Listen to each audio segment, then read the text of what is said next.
Okay, what everybody probably knows about lately on the ACL forum is the pixel bone. No, not the pixel bone, the PixelPi. PixelPi is just a little add-on that you just chuck on your Pixel, the Raspberry Pi, and it gives you pixels. Basic version of it. I've got one plug straight into the Raspberry Pi. None of my products include the power. There's a reason to that, is because you don't need power for your pixels. You plug them in externally because you may have a data line that goes infinity meters, and on that you'll tap off your 5-volt pixels, your 12-volt pixels, whatever. It's just your data and the ground line. So long as they're common throughout the whole lot, you won't have any issues. So these have been tested, so it's about 1,000 pixels per output, so 2,000 pixels all up. Now, still in test stages. I say it's in test stages because not been out there for that long. It's about 2, maybe 3 years old worth of technology. I see it's great. I'll chuck a couple of these out so people can hand them around. Right. There you go. The wire. Like all great products, there's always a bug in the first edition. It's funny you actually say that. After the talk yesterday with the temp sensor, I'm thinking maybe, because I'm thinking, okay, I'll put a clock on it. Because with the only problem with the PixelPi, it disables the onboard sound for the Raspberry Pi.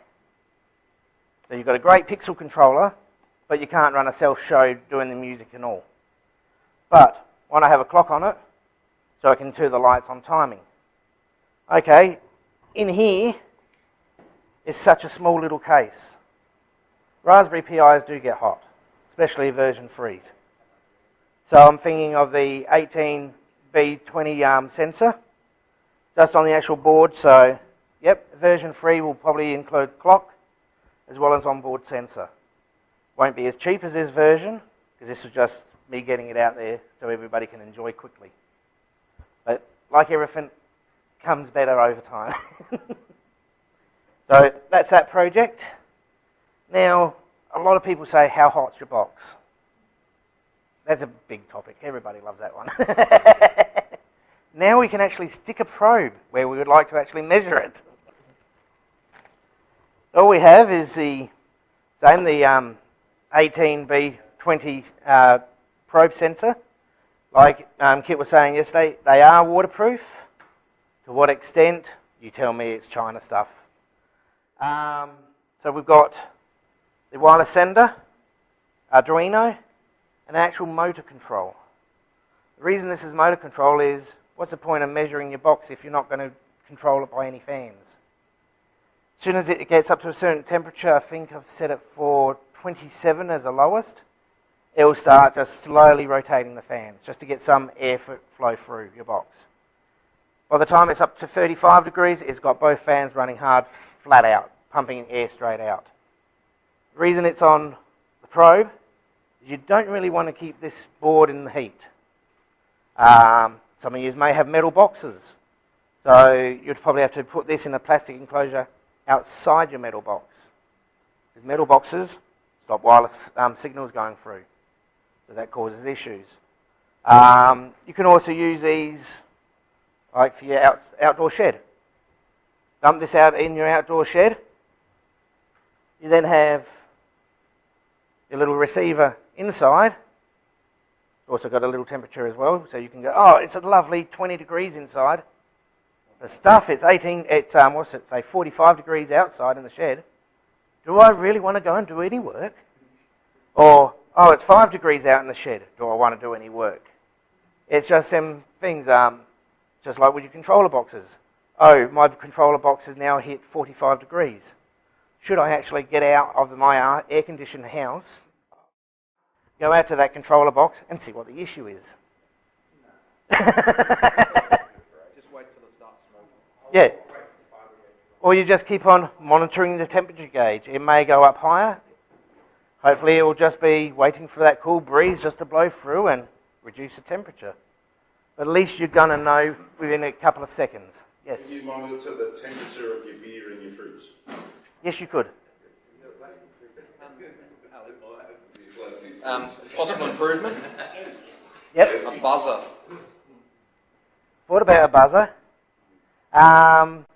Do you really want to be annoyed when watching your TV program that the temperature's gone? If my box is about to catch on fire, then yeah. What limit did we set it at? Customise it. And then what, did you want custom buzzer sound for each temperature gauge to say, okay, this is the one up in the tree that's about to catch on fire, or this is the one down the back on Just a base. buzzer enough to go and check it. Mm. And then have that one flashing or something like that. Just Yeah. Possible ideas. Well, on here it actually does a little bar progress meter of how fast this fan's going for these. It's not a direct replication, it's just saying, right, these are the temperatures I'm getting. Now I'm just going to display what the fan should be doing. It's not saying that it's actually doing it. But if the temperature goes up, you know there's going to be an issue. If this doesn't pick up any signal within about, you can put the timer out for about 9 seconds, it'll display error. Over there I've had one going for the past 2 days. Screen's one of the shot ones though. Got the temperature sensor, it says it currently inside here now, it's around 24 degrees. Inside the actual box, it's got a little bit of airflow coming out of the power supply. It's only about 21 degrees. But the box hasn't got a slid. So it's getting normal airflow, but a little bit of airflow out of the power supply as well. So you get to really see what your temperatures are. At the back, at my place, the missus has ferrets. Ferrets have to be within a certain range of temperatures. So I just have these dangled around the backyard, all different places. The missus is able to have a look at the temperature gauge, see what inside is, and see which one of the cages is hot, too cold, whatever. Keeps her happy, keeps me happy.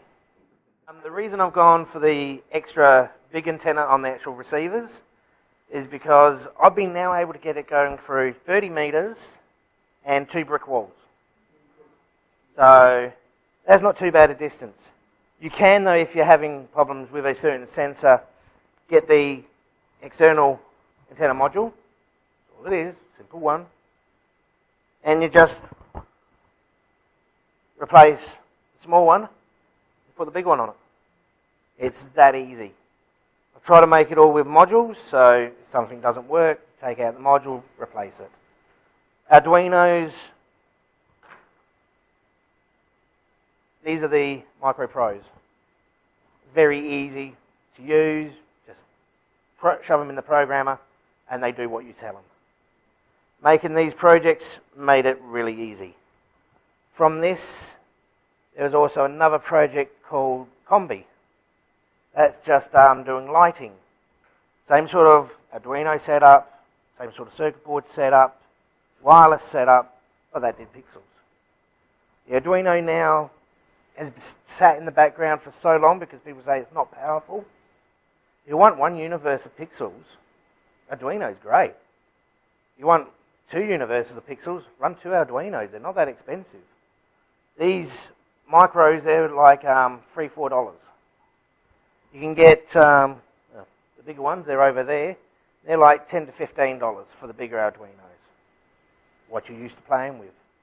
But you can control motors with them, anything. So the world's just your oyster. I've got these in build mode for all the slackers out there that can't be bothered soldering. These are a kit. They are very easy to solder. I'm getting worse with my soldering nowadays. I'm getting too much shakes. So I'm making it for kits, for you to actually design, solder up. Then you can actually take photos and say, my soldering is way more better than yours. That's what I want. So everybody else can step up. It's easy. Yeah, so these receivers, they actually do 4 of the senders.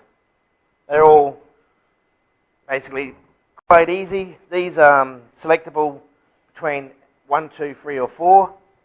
Little tiny dip switch underneath.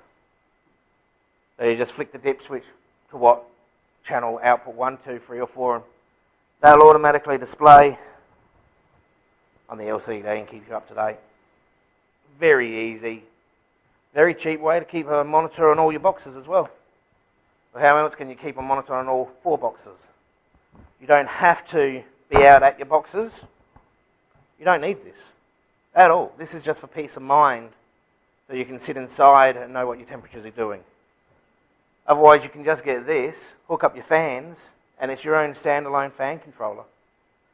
This, you put it right outside the fan from out of your power supply, or where the hottest corner is going to be in your box, or wherever. You can put it in different spots to find out where's the best spot for it. Make sure this just stays in a different temperature area, like in the cooler section. Or if you've got a metal box, put it in a plastic box outside the case. If it's a metal box and you want to stay with the metal box, you might have to think about going bigger antennas